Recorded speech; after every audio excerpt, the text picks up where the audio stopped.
കത്തോലിക്ക സഭയിൽ മെയ് മാസം മാതാവിനായി സമർപ്പിച്ചിരിക്കുന്ന മാസമാണ്.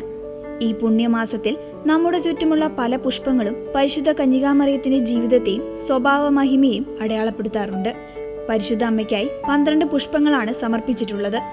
അതിൽ ഒന്നാമത്തേതാണ് റോസാപ്പൂവ്. ദിവ്യരഹസ്യത്തിന്റെ റോസാപ്പൂവ് എന്ന് വിളിക്കുന്നു. ജപമാലയുടെ പ്രതീകമായ ഈ പൂക്കളിൽ വെളുത്ത റോസ അമ്മയുടെ സന്തോഷത്തെയും ചുവപ്പ് വ്യാകുലങ്ങളെയും മഞ്ഞ റോസ അമ്മയുടെ സ്വർഗീയ മഹിമയെയും പ്രതിനിധീകരിക്കുന്നു.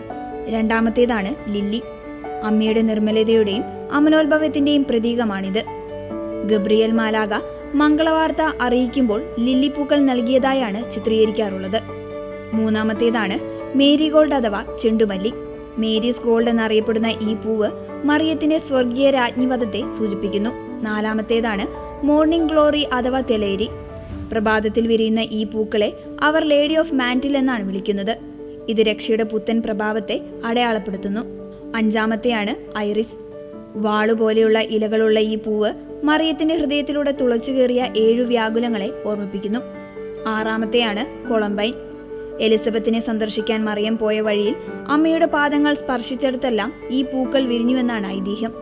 അതിനാൽ ഇതിനെ അമ്മയുടെ പാദരക്ഷ എന്ന് വിളിക്കുന്നു. ഏഴാമത്തേതാണ് ലില്ലി ഓഫ് ദ വാലി. കുരിശിൻ ചുവട്ടിൽ മറിയം ഒഴുക്കിയ കണ്ണുനീർ വീണ മണ്ണിൽ നിന്നാണ് ഈ പൂക്കൾ ഉണ്ടായതെന്ന് വിശ്വസിക്കപ്പെടുന്നു.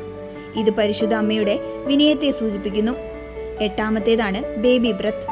ഈ പൂക്കളുടെ നൈർമല്യം പരിശുദ്ധ അമ്മയുടെ സൗമ്യതയും കുലീനതയും വിളിച്ചോതുന്നു. ഒൻപതാമത്തെയാണ് ടുലിപ്പ്. ആകാശത്തേക്ക് നോക്കി നിൽക്കുന്ന ടുലിപ്പ് പൂക്കൾ ദൈവകൃപയാൽ നിറയപ്പെട്ട അമ്മയുടെ നിർമ്മലമായ ആത്മാവിനെ പ്രതിനിധീകരിക്കുന്നു. പത്താമത്തെയാണ് വയലറ്റ്.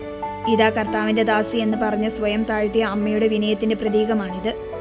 11മത്തെയാണ് റോസ്മേരി. ഉണ്ണീശോയുടെ വസ്ത്രങ്ങൾ ഉണക്കാൻ മറിയം വിരിച്ചിട്ടപ്പോൾ വെളുത്ത പൂക്കൾ നീല നിറമായെന്നാണ് പാരമ്പര്യം പറയുന്നത്. ഇത് റോസ് ഓഫ് മേരി എന്നും അറിയപ്പെടുന്നു. 12മത്തെയാണ് പെറ്റൂണിയ.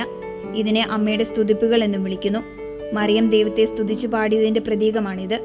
പരിശുദ്ധ അമ്മയോടുള്ള ഭക്തി സൂചകമായി വീട്ടുമുറ്റങ്ങളിൽ ഈ പുഷ്പങ്ങൾ നട്ടുപിടിപ്പിക്കാറുണ്ട്. ഓരോ പൂവും കാണുമ്പോൾ അമ്മയുടെ മാധ്യസ്ഥം തേടാനും ജപമാല ചൊല്ലുവാനും നമുക്ക് സാധിക്കട്ടെ.